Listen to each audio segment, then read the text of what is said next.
우리 좌우 계신 분과 인사할까요? 잘 오셨습니다. 잘 오셨습니다. 네. 고난 주간 이제 금요일 시간적으로 따지자면 오늘 이제 예수님이 돌아가시고 이제 지금쯤이면 이제 무덤에 계실 시간입니다. 그죠? 어떻게 한 주 동안에 여러분 잘 예수님의 십자가를 이렇게 묵상하시면서 잘 지내셨나요? 아마 어떤 분은 금식도 하셨을 것이고 또 어떤 분은 말씀을 더 깊이 묵상하셨을 텐데 각각에게 하나님이 주시는 귀한 십자가의 은혜가 다시 새록새록 일어나는 귀한 시간들이 되시기를 주 이름으로 축복합니다. 말씀 읽도록 하겠습니다. 말씀은 마태복음 27장 45절에서 46절입니다. 두 절만 읽도록 하겠습니다. 마태복음 27장 45절에서 46절, 신약성경 50페이지입니다. 마태복음 27장 45절에서 46절 우리 함께 읽도록 하겠습니다. 시작. 제6시로부터 온 땅에 어둠이 임하여 제9시까지 계속되더니 제9시쯤에 예수께서 크게 소리질러 이르시되 엘리 엘리 라마 사박다니 하시니 이는 곧 나의 하나님 나의 하나님 어찌하여 나를 버리셨나이까 하는 뜻이니라. 아멘. 아멘. 오늘 본문을 가지고 버려짐을 통해 얻은 생명의 길이라는 제목으로 함께 은혜를 나누겠습니다. 군병들의 조롱과 수치를 당하신 예수님은 이제 골고다라고 불리는 해골의 언덕이라고 불리는 곳으로 십자가를 지고 걸어가시게 됩니다. 십자가에 달리시는 그 순간까지도, 그리고 십자가에 달려서조차도 지나가는 많은 절기를 지키는 사람들에게 또 대제사장들에게 예수님은 조롱과 멸시를 받으시게 되죠. 심지어 유대인의 왕이라고 불리던 그 예수님의 좌우편에 강도까지 십자가에 달리게 됩니다. 그것은 무슨 의미냐? 저 사람이 유대인의 자칭 왕이라고 하면서 강도와 별다를 바 없다는 것입니다. 강도의 정중앙에 매달린 강도의 왕이라는 것이죠. 죄 없으신 예수님의 일생이 마치 이제 억울한 누명을 쓰고 헛되이 끝나는 것 같이 보일 수 있습니다. 하지만 예수님의 십자가 죽음은 단지 그냥 억울한 한 사람의 죽음으로 끝나지가 않습니다. 예수님의 십자가 죽음과 그 고난은 죄인을, 모든 인류의 죄를 구원하시기 위한 하나님의 구원의 성취요 완성이 되는 줄 믿습니다. 이 십자가 사랑을 막기 위해서 얼마나 많은 도전들이 있었는지 모릅니다. 예수님이 당하신 그 고난, 또 예수님이 당하신 멸시, 사실 이 모든 것들은 예수님의 그 십자가의 길을 막기 위한 치열한 시험이고 도전이었습니다. 예수님이 십자가에 오르셨을 때 지나가던 사람들, 대제사장들, 좌우에 못 박힌 강도마저 예수님의 십자가에 달리심을 향해서 뭐라고 계속 얘기를 했냐면, 하나님의 아들이여든 자기를 구원하고 십자가에서 내려와 봐라. 이스라엘의 왕이여 지금 십자가에서 내려와 봐라. 좌우편 강도 중에 한 명은 나중에 회개했을지 모르지만 처음에는 그들도 예수님에게 구원해 보라고 조롱을 했습니다. 예수님은 충분히 십자가에서 스스로 내려올 수 있으셨죠. 충분히 수많은 천사들을 동원해서 모든 판을 다 뒤집어 엎고 새롭게 하실 수 있었습니다. 대제사장 조롱하는 모든 자들을 치실 수 있었죠. 그런데 예수님은 그렇게 하지 않으셨습니다. 왜 그러냐? 그렇게 해서는 죄인인 우리가 구원을 받을 수가 없습니다. 하나님의 방법, 예수님이 끝까지 모든 죄를 짊어지시고 하나님께 철저히 버려지고 죽어야 하는 것, 하나님이 택하신 방법은 딱 그거 하나밖에 없습니다. 많은 조롱과 죽음 앞에 유혹 속에서도 예수님이 십자가에서 당장이라도 내려오실 수 있음에도 내려오지 않으신 이유는 딱 하나입니다. 하나님이 정하신 방법이 십자가이기 때문입니다. 그것이기 때문에 십자가에서 달려 죽으신 거죠. 그래서 우리는 십자가에서 예수님이 그냥 허무하게 죽은 실패의 결과가 아니라 마침내 끝까지 그 모든 유혹을 다 참아내시고 하나님의 뜻을 완성하신 예수님의 순종의 승리가 바로 십자가인 줄 믿습니다. 성도님들, 하나님이 예수님을 통해 보여주신 십자가의 승리는 우리 인간의 눈에 보기에 승리하고는 조금 다릅니다. 예수님의 승리는 죽어서 이기는 승리였소, 자신을 내어줘 이기는 승리였고, 자신을 버리고 순종함으로 얻게 된 승리인 줄 믿습니다. 그로 인해서 우리가 나음을 얻었고, 우리가 평화를 얻었고, 우리가 의롭다 칭함을 받았고 하나님의 자녀가 된 것이죠. 십자가에 이루신 예수님의 그 순종의 귀한 승리의 은혜가 오늘 이 저녁 저와 여러분의 승리가 되시기를 주 여러분으로 축복합니다. 오늘 본문은 예수님이 십자가에서 마지막 숨을 거두시는 장면이 담겨 있습니다. 하지만 예수님의 죽으심은 곧 하나님의 약속의 승리의 현장이라고 말씀을 드렸습니다. 그럼 이 승리가 어떻게 이루어졌고 또 그로 인해서 내게 주어진 것은 무엇인지 잠시 살펴보고자 합니다. 예수님은 군병들과 여러 사람들의 희롱을 당하신 이후에 이제 골고다 언덕으로 향하십니다. 십자가에 못 박히시죠. 당시 십자가는 참혹한 형벌이었습니다. 반역죄를 지은 사람 아니면 노예 정도에게 처형을 가하는 행위였죠. 그 고통이 얼마나 극심했는지 십자가에 달린 사람을 아래서 지켜보는 병사들 또는 그 십자가형을 도와주는 여인들이 있었는데 그 사람들이 너무 고통스러워하니까는 쓸개탄 포도주를 줍니다. 이 포도주는 맛이 굉장히 씁니다. 그런데 고통을 경감시켜주는 마취제 성분이 들어있습니다. 그래서 대부분 십자가에 달린 사람들은 너무 고통스럽기 때문에 그거를 먹고 환각 상태에서 숨을 거두게 되죠. 하지만 34절에 보면은 예수님은 이 포도주마저 마시기를 거부하십니다. 조금이라도 고통을 줄어들기 위한 포도주를 마시지 않은 것은 우리의 죄를 위해서 모든 고통을 그냥 다 받아내시고 단 한순간도 마취제 성분을 의지하는 것이 아니라 다른 어떤 것을 의지하는 것이 아니라 그냥 있는 그대로 자신의 온몸으로 받아들이기 위해서 예수님이 그 쓸개탄 포도주를 안 드신 것이죠. 그러기에 히브리서 4장 15절은 우리에게 대제사장 곧 예수님이 계시는데 그분은 죄가 없으심에도 우리의 연약함을 동정하실 수 있다고 합니다. 왜요? 나와 같이 시험을 똑같이 받으셨기 때문입니다. 예수님은 우리 인생에 마주할 수 있는 모든 고통의 잔을 단 한 방울도 거부하지 않으시고 단 한 방울도 어떤 환각 상태에서 의지하지 않으시고 우리가 피부로 감당할 수 있는 모든 고통을 있는 그대로 다 받아내셨습니다. 그래서 우리가 어떤 것을 의지하거나 어떤 환경과 어떤 처지 그것이 아니라 내게 다가오는 모든 시험, 내 현실 속에 다가오는 모든 아픔, 내가 온몸으로 감당해야 될 모든 극심한 고통마저도 예수님은 다 감당하시고 십자가에서 승리하셨기에 우리도 마침내 모든 고난에서 넉넉하게 승리하고 이길 수 있는 힘과 은혜를 주실 줄 믿습니다. 성도님들, 고난주간을 보내면서 내가 예수님의 고난에 동참하며 예수님의 눈물을 흘리고 보혈의 은혜를 깊이 경험하는 것도 중요합니다. 그런데 그 고난이 대제사장들이나 빌라도가 고발해서도 아니요, 바리새인들이 예수님을 미워해서도 아니요, 제자들이 도망쳐서도 아니요, 오직 나의 죄를 위한 고난이었음을 기억해야 됩니다. 예수님의 그 고난은 병사들이 못 박은 것도 아니고 내가 못 박은 것입니다. 내가 내 죄를 지어서 내 죄를 위해서 나의 죄사함을 위해서 내 용서를 위해서 내가 예수님을 못 박은 것입니다. 그런데 그 십자가에 예수님은 나의 모든 것을 끌어안으시고 용납하시고 다시 살게 하시기 위해서 단 하나도 버리지 않으시고 맨정신으로 그것을 감당해 내셨습니다. 십자가 부활이 나의 것이 되기 위해서는 예수님을 죽인 것도 예수님을 못 박은 것도 내가 되어야 합니다. 그 십자가 위에 죽은 것도 내가 되어야 부활이 내 것이 됩니다. 그래야 내가 진정 부활의 놀라운 역사를 경험하게 됩니다. 나를 위해 모든 죄의 고통과 아픔을 끝까지 참으신 또 감당하신 예수님의 그 은혜와 사랑을 기억하며 때로는 우리가 이해할 수 없는 고난이 찾아올 때가 있습니다. 그러나 어떻게 이런 일이 발생하지라는 그 어떻게 이런 일조차도 예수님이 이미 다 맨정신으로 여러분과 저를 위해서 다 감당하셨음을 기억하시기를 주의 이름으로 축복합니다. 누구의 잘못도 누구의 실수도 아닙니다.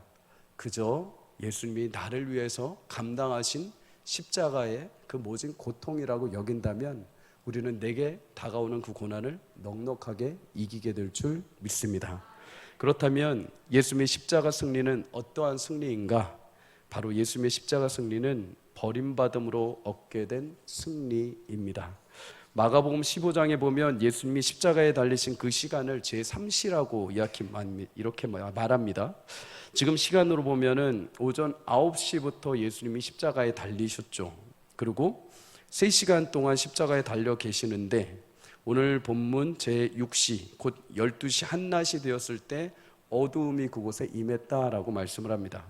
그 지경에 어둠이 임하며 예수님이 그 어둠 가운데 3시간을 더 계시다가 오후 3시에 이제 숨지시게 되죠. 한 지역이 캄캄해진다는 것은 어떤 지역의 날씨가 어두워지거나 아니면 구름의 영향이 있다는 겁니다. 일식도 있겠죠. 그런데 누가복음 22장 44절은 분명히 말합니다. 그날 해가 빛을 잃었다. 그날의 어두움은 그냥 자연적인 날씨의 어떤 기상현상이 아닙니다. 그냥 구름이 갑자기 껴가지고 날씨가 그 지역에 어두워진 것이 아니라 태초에 하나님께서 말씀으로 창조하시고 빛을 주관하게 하신 그 해, 그 태양 자체가 빛을 잃어버린 겁니다. 이 현상에 대해서 신학자들은 많은 의견을 이야기를 합니다. 하지만 그 중에서 성경적으로 가장 확실한 것이 하나 있다면 그날 하나님의 심판의 어둠이 그 지역을 덮은 것입니다. 출애굽기 10장에 보면은 애굽의 바로왕을 하나님께서 심판하실 때 애굽에 어두움이 임한 것을 보게 됩니다. 또한 요엘 3장 14절에서 15절은 이렇게 말씀합니다. 다 함께 읽겠습니다. 시작. 사람이 많으며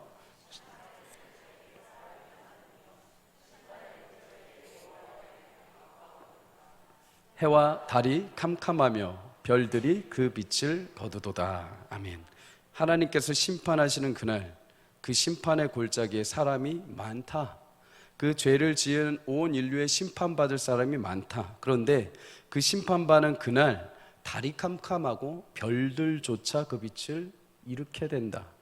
구약에서는 이렇게 어둠이라는 것은 하나님의 심판과 연결이 됩니다.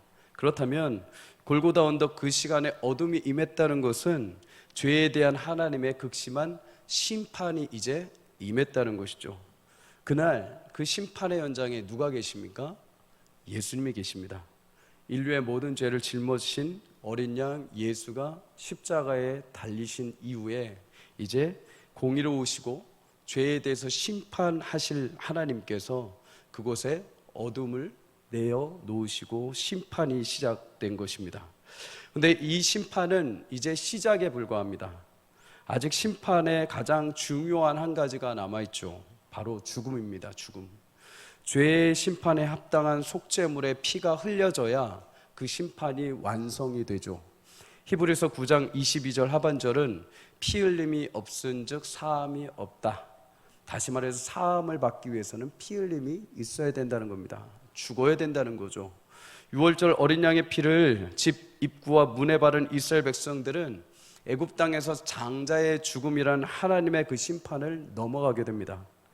인생을 향한 죽음의 심판도 역시 인류의 대표자의 죽음과 그 피를 통해서만 넘어갈 수가 있습니다. 바로 십자가에 달리신 예수님의 보혈입니다. 십자가의 마지막 그 심판의 클라이막스는 바로 속죄물이신 예수님이 피를 흘리시고 죽으심을 마지막으로 그 모든 것이 끝이 나게 됩니다. 그런데 이 마지막을 완성하기 위해서 어둠이 임하고 이제 예수님이 죽기 위해서 딱 한 가지가 더 남아 있습니다. 그게 뭐냐? 하나님으로부터 예수님이 철저하게 버려지셔야 됩니다. 철저하게 외면당하시고 버림을 당하셔야 되죠. 이전까지 예수님과 하나님은 굉장히 친밀하게 함께 교제하셨습니다. 하나님은 늘 언제나 예수님이 사역하는 곳곳마다 주의 권능과 능력으로 함께 하셨고, 예수님은 하나님의 말씀을 따라 순종함으로 백성들에게 복음을 전파하시고, 또 복음을 전해서 듣는 모든 자들이 하나님의 계획 가운데 구원받은 백성들이 오게 됩니다. 그래서 십자가에 달리실 때도 유대인의 왕이라는 정치적인 죄목뿐만 아니라 하나님의 아들이라는 신성 모독죄까지 같이 짊어지신 거죠. 예수님을 보는 것은 하나님을 보는 것입니다. 예수님을 영접하는 것은 하나님이 예비하신 자들이 주의 자녀들이 되는 줄 믿습니다.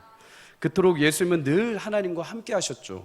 그런데 해가 빛을 잃고 있던 그날 예수님이 이제 하나님이 낯설어지시기 시작합니다. 그날만큼은 예수님에게 하나님은 더 이상 친근한 아버지도 아니요 영적인 교통을 이루는 성부 하나님도 아니셨습니다. 그날만큼 그 시각만큼은 하나님은 그냥 철저한 심판자 하나님이셨습니다. 그리고 하나님은 네모카리만큼 인류의 죄를 대신 지신 예수님을 향해서 가차없이 심판의 칼날을 대십니다. 생명의 피를 예수님에게 받아내신 것이죠. 예수님은 분명 이 상황과 현실을 아셨습니다. 미리 아셨습니다. 육체적인 고통과 고난을 받는 것보다 병사들에게 내 얼굴에 침뱉음을 받고 조롱과 모욕을 당하는 것보다 더 힘들고 괴로웠던 것은 예수님이 이 하나님의 심판대 앞에 서야 된다는 겁니다. 하나님과 단절돼서 극심하게 하나님의 저주와 심판을 받아야 된다는 것이죠. 버려지고 깨어지고 하나님으로부터 완전히 외면당하는 그것이 예수님에겐 가장 치욕이고 힘든 일이었습니다. 이사야 53장 7절에 보면 예수님은 이 땅에 곤욕과 괴로움을 당하심에도 그 입을 결코 열지 않으셨다고 합니다. 육체의 고난이 아무리 힘겨워도 그래도 참고 버틸만 하셨다는 거죠. 어떻게 해서든 이를 악물고라도 내 사랑하는 백성들을 위해서 그것 정도는 내가 다 참아낼 수 있었다는 겁니다. 하지만 유일하게 예수님이 견딜 수 없었던 것은 하나님 앞에 버려지는 것, 하나님으로부터 심판받는 것, 하나님과 단절되는 것입니다. 그러기에 예수님은 잡히시던 그날까지 겟세마네 동산에서 3번이나 이 버림의 잔을 나에게서 걷어달라고 계속 하나님 앞에 간구하게 됩니다. 그러나 예수님은 끝내 하나님의 뜻을 받아들이고 기쁨으로 그 잔을 마십니다. 그리고 그렇게 버려진 현실 속에서 하나님 앞에 예수님이 이렇게 외치죠. 오늘 본문 46절입니다. 다 함께 읽겠습니다. 시작. 제9시쯤에 예수께서 크게 소리질러 이르시되 엘리 엘리 라바 사박다니 하시니 이는 곧 나의 하나님 나의 하나님 어찌하여 나를 버리셨나이까 하는 뜻이라. 아멘. 짙은 심판의 어둠 속에서 예수님은 마지막 절규로 하나님 앞에 외칩니다. 엘리 엘리 라마 사박다니. 엘리라는 말은 히브리 말로 나의 하나님 나의 하나님, 그리고 라바 사박단이란 말은 아람어로 어찌하여 나를 버리십니까? 왜 나를 버리셨습니까? 예수님의 이 처절한 고백은 구약의 시편 22편 1절의 다윗의 고백을 예수님이 인용을 하신 겁니다. 내 하나님이여 어찌하여 나를 버리셨나이까? 결국 십자가에서 온전한 승리를 위해서 예수님은 철저하게 버림을 받으셔야 됐습니다. 아무리 외치고 발버둥을 쳐도 물과 피를 다 쏟아도 버림받은 예수님은 하나님의 대답을 들을 수가 없었습니다. 그렇게 예수님이 짊어졌던 그 모든 죄, 그 죄의 무게가 우리의 죄죠. 얼만큼 그것이 무거웠냐? 하나님으로부터 무섭게 정죄를 받을 정도였고 진노를 당할 정도였고 하나님으로부터 외면을 받고 버림을 당할 정도로 우리의 죄가 극심했다는 것입니다.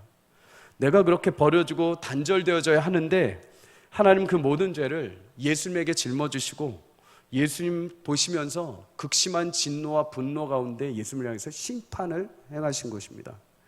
버려짐, 고통, 그것이 얼마나 예수님에게 극심하고 아팠겠습니까? 나의 하나님, 나의 하나님, 어찌하여 나를 버리십니까? 그 비참과 죽음의 현실 속에서 예수님은 감히 그 순간은 그만큼은 하나님을 나의 아버지라고 부를 수도 없었습니다. 그 전까지 공생의 신앙생활을 막 하시면서 하나님 나의 아버지, 나는 그의 아들, 나를 보면 내 아버지를 보는 것 같다 하면서 얼마든지 하나님을 향해서 아버지라고 부르셨던 예수님입니다. 그런데 그토록 아버지와의 깊은 교제와 연합을 말씀하시던 예수님이 그날만큼은 하나님을 아버지라고 부를 수조차도 없었습니다. 왜요? 지금 하나님은 심판자이시기 때문이죠. 자신은 지금 심판받아 죽임을 당하는 죄인으로 그 자리에 서 있는 겁니다. 인류의 모든 죄를 자신 안에 담아두었기에 하나님이 예수님을 바라보시는 그 시선은 이전과 다르게 분노의 시선이고 심판의 눈길이었습니다. 그렇게 예수님은 완전히 신이시면서 인간으로서 많은 사람에게 버림받은 뿐만 아니라 사랑하는 하나님으로부터 완전히 찢겨져 나가고 외면당하고 버림을 받으십니다. 이것은 하나님의 침묵이고 하나님이 떠나가심이고 하나님의 버림받음이고 절대 고독이죠. 죄의 암흑 가운데 우리가 아무리 하나님을 불러도 하나님이 외면하시고 하나님이 응답을 안 하신다면 얼마나 그것이 비참하겠습니까? 예수님은 철저하게 그 자리까지 가신 겁니다. 우리는 감히 예수님이 하나님으로부터 버림받은 그 느낌, 그 상황, 그 현실을 상상할 수 없을 겁니다. 다만 예수님의 그 처절한 절규를 통해서 우리는 한 가지는 알 수가 있습니다. 하나님으로부터 버림받는다는 것, 그것은 비참한 것이요, 모든 것을 잃는 것이요, 심판이요, 죽음 그 자체라는 거죠. 심하게 표현을 해보자면 하나님 없는 삶, 하나님이 버린 삶은 그냥 죽음이고 지옥과 같은 삶입니다. 그런 삶이 원래 죄인이었던 우리의 삶이었다는 겁니다. 죄로 인해서 하나님으로부터 버려진 자리, 한 사람이 지은 죄로 인해서 모든 사람이 죄인이라고 심판받게 된 그 자리가 원래 저와 여러분의 자리입니다. 그런데 예수님이 버려진 그 죄인이었던 우리의 가장 깊숙한, 가장 밑바닥에 아무도 볼 수 없고 어둠 가운데 있는 그 자리를 자신이 찾아오신 겁니다. 자신이 찾아오시고 자신이 대신 그 절망의 자리에서 대신 그 모든 것을 짊어지셨죠. 하나님을 불러도 대답 없는 그 자리에서 예수님은 대신 하나님 앞에 절규를 합니다. 절대 고독의 그 자리에서, 고통의 그 자리에서, 불안의 그 자리에서, 그 밑바닥에서 우리를 대신해서 절규하시고 숨을 거두십니다. 그리고 마침내 그 안에서 우리와 연합하시고 하나님께서 절규하시던 그 외침 속에 하나님은 영광의 부활로 예수님을 다시 살리시고 우리 또한 예수님과 연합하여 거룩한 주의 자녀로 온전하게 회복하신 줄 믿습니다. 사랑하는 성도님들, 예수님이 버려주심은 우리가 얻은 것이 있습니다. 예수님이 극심하게 버려주심으로 우리가 얻게 된 것, 그것은 우리는 더 이상 심판에 이르지 않는다는 겁니다. 내가 죄로 인해서 당해야 될 모든 수치와 조롱, 그로 인해서 얻게 되는 모든 심판까지도 예수님은 이미 당하셨습니다. 그래서 주의 백성들은 심판의 날이 정죄의 날이 아니라 우리에게 주신 영원한 구원의 확정의 날이 되는 줄 믿습니다. 예수님이 그렇게 버려지심으로 우리에게 한 가지가 더 주어졌습니다. 그것은 바로 내게 하나님 나라가 허락된 줄 믿습니다. 하나님 나라가 주어졌다는 것은 이제 내게 죽음의 지옥이 떠나갔다는 겁니다. 아무리 장수하고 오래 살아도 한평생 하나님 없는 삶은 저주이고 지옥입니다. 가끔씩 인터넷에서 신문을 보다가 예수 믿지 않는 사람들의 인생을 이렇게 살펴보기도 합니다. 그러면 저는 사실 되게 깜짝 놀랍니다. 깜짝. 분명히 똑똑하고 저명한 사람들입니다. 그런데 그들이 하는 말, 그들이 써놓은 말을 보면 도무지가 이해가 되지 않는 것이죠. 물론 그 사람들이 나를 보기에 내가 이해가 안 될 겁니다. 근데 내가 그들을 봤을 땐 너무 안타까운 거죠. 어떤 사람은 철학적인 자기관념에 사로잡혀서 인생의 염세주의를 찬양합니다. 인생의 허무주의를 찬양합니다. 그러니까 젊을 때, 가지고 있을 때 마음껏 즐기라는 것이죠. 어떤 사람은 인생의 영원한 진리를 우주의 기에서 찾습니다. 기가 돌고 돌아서 어딘가에 힘이 있고 그것을 찾기만 하면 우리는 영원한 삶을 산다. 어떻게 찾을까요? 어떤 사람은 우주의 신비에 담아놉니다. 우주인에게 찾기도 하고 별에 찾기도 합니다. 그런 글을 보면 답답하죠, 마음이. 죽어서 만약 우주의 먼지로 끝난다면, 하나의 돌을 발견해서 열심히 닦아서 다음에 어떤 생을 다시 살아내야 한다면, 그냥 죽어서 끝이 난다면 그것만큼 허무한 인생이 어디 있겠습니까? 그런데 이 세상뿐만 아니라 죽음 이후에 영원한 하나님 나라가 있다는 것을 알게 됐다는 것, 내가 예수님을 통해 하나님의 자녀가 되고 이 땅에서 하나님의 자녀로서 천국을 누리며 살게 되었다는 것, 내가 어디를 가든 온 천지 만물의 주인이신 하나님이 나와 함께 동행하신다는 것, 섭리와 완성과 영광으로 우리를 이끌어 가신 그 하나님이 나로 하여금 어떤 상황에서도 망하지 않게 하시고 영생을 얻게 하시고 완성하신다는 사실을 믿게 된 것, 이것이 너무나 감격스러운 겁니다. 예수님에 대한 이 확신과 천국이 없다면 도대체 세상을 어떻게 살았을까? 세상을 도대체 무슨 낙으로 살았을까? 무슨 소망으로 살았을까? 아무리 살고 살아도 올라가 봐도 계속 막히고 어두움밖에 없는데 도대체 예수님이 없이, 하나님 나라 없이 도대체 어떻게 삶을 살 수 있었을까? 사랑하는 성도님들, 예수님의 십자가에서 버려짐은 이와 같이 우리의 인생을 바꾸어 놓았습니다. 죄로 인해 끝날 수밖에 없던 인생에 새로운 소망을 주시고 다시 하나님의 자녀로 온전하게 살아갈 수 있는 힘과 지혜와 능력을 주신 줄 믿습니다. 이 사실을 믿으시기를 주의 이름으로 축복합니다. 십자가에서 예수님의 자신을 내어줌으로 얻게 된 영원한 소유와 천국, 그 기쁨, 그 감격, 그 감사와 은혜를 여러분 빼앗기지 마시기를 주의 이름으로 축복합니다. 마지막으로 예수님이 버려지는 순간에 이 모습을 보면서 우리가 한 가지를 더 기억해야 할 것이 있습니다. 분명 예수님은 하나님으로부터 철저하게 버려지고 단절되셨습니다. 그런데 그 속에서도 끝까지 누구를 찾느냐? 하나님을 찾았습니다. 나의 하나님, 나의 하나님. 버려지는 그 순간 속에서도 그저 하나님을 찾습니다. 부르짖죠. 그런데 그 부르짖음은 절망과 원망이 아닙니다. 하소연이 아닙니다. 만약에 예수님이 하나님을 향해서 원망의 소리를 했다면 그냥 절규하고 비명을 지르고 그냥 숨을 마감하셨을 겁니다.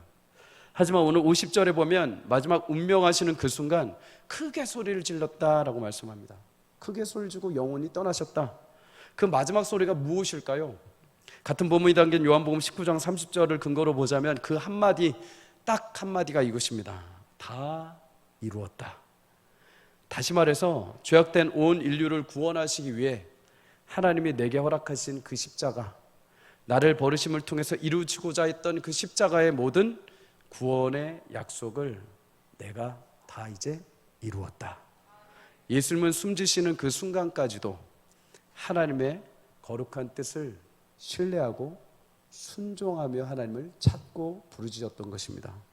결국 나의 하나님, 나의 하나님 부르짖은 그 절규는 절망과 원망의 절규가 아니라 극심한 절망과 고통 속에서도, 버려지는 아픔에서도 하나님을 향한 끝까지 순종하는 마음, 끝까지 신뢰하는 외침이었던 거죠.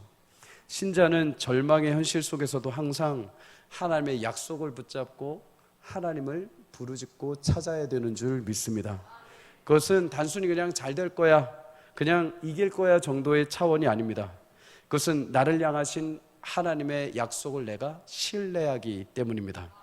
나를 위해 죽으신 예수님, 죽음의 자리에서조차도 하나님의 약속을 신뢰하며 하나님을 찾고 구했던 것처럼, 사랑하는 성도님들, 우리 인생에 왜 어려움이 없겠습니까?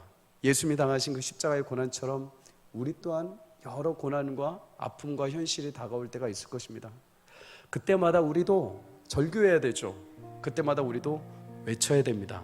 그러나 그 외침은 절망이나 원통함의 외침이 아니라, 그럼에도 내 삶을 예수님의 십자가의 은혜로 회복하시고 살리신 하나님에 대한 신뢰의 부르짖음이 되어야 될 줄 믿습니다.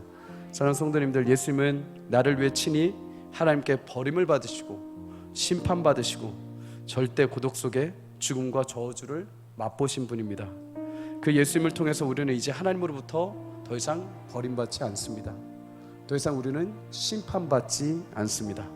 더 이상 우리는 정죄의 대상이 되지 않고 이제 우리에게 얻어진 것, 우리에게 주어진 것은 딱 하나입니다. 예수님을 통해 얻어진 끊을 수 없는 하나님의 사랑인 줄 믿습니다. 로마서 8장 39절 다 함께 읽겠습니다. 시작. 높음이나 깊음이나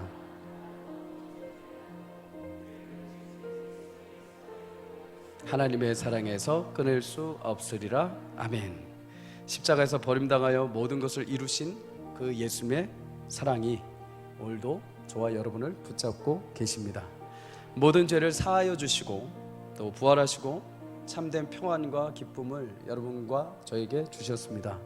그 예수님을 통해서 우리는 이 땅에서 더 이상 죄의 종, 더 이상 공중 잡은 자의 권세의 그 종 아래 있는 것이 아니라 하나님의 거룩한 자녀로 부르심 받고 하나님께서 함께 동행하시며 하나님이 예비하신 귀한 은혜와 사랑을 누리며 살아가는 존재가 된 줄 믿습니다.